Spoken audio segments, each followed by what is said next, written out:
নমস্কার বন্ধুরা, আমি সম্পাস কিচেনে আপনাদের অনেক অনেক স্বাগত। প্রতিবারের মতন আবারও নিয়ে চলে এসেছি আর একটা রেসিপি। এই রেসিপিটা আমি কিভাবে তৈরি করি সেটা আজকে আপনাদের সঙ্গে শেয়ার করব।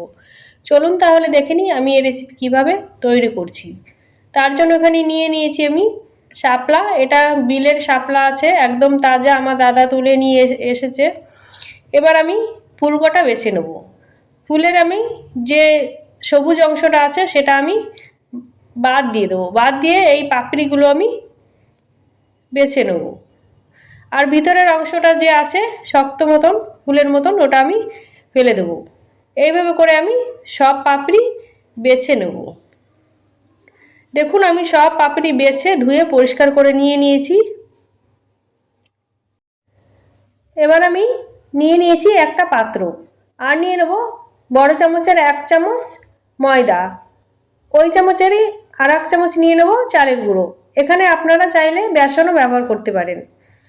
আর নিয়ে নেব হাফ চামচ জিরের গুঁড়ো।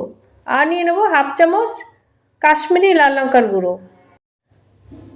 আর এখানে স্বাদ অনুসারে নুন দিয়ে দেবো। আর দিয়ে দেবো একটুখানি হলুদ গুঁড়ো।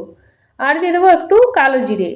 দিয়ে আমি সবকটা উপকরণ একসঙ্গে মিশিয়ে নেব। এখানে আপনারা যদি চান তবে আদা রসুন বাটাটাও দিতে পারেন। যেহেতু আমি নিরামিষভাবে করছি তাই আদা রসুন বাটাটা দিলাম না।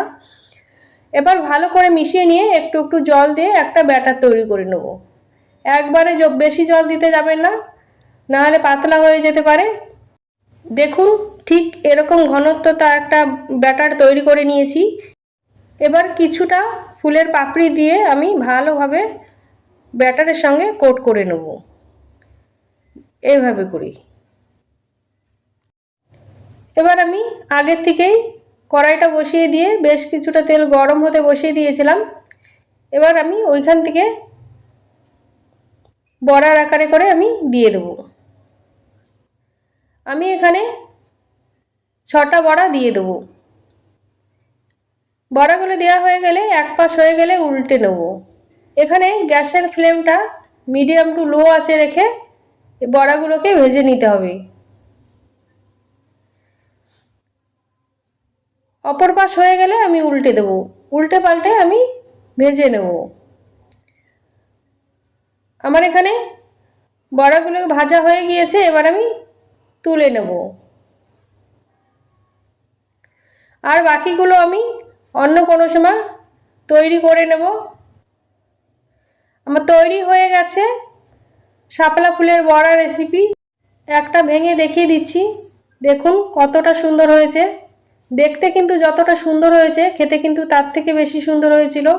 একবার হলে বন্ধুরা বাড়িতে এইভাবে শাপলা ফুল ফেলে না দিয়ে শাপলা ফুলের বড়া বানিয়ে খাবেন।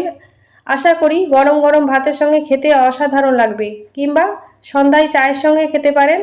আজকে তাহলে এই পর্যন্ত। সবাই ভালো থাকবেন, সুস্থ থাকবেন। আবার চলে আসবো অন্য কোনো রেসিপির সঙ্গে।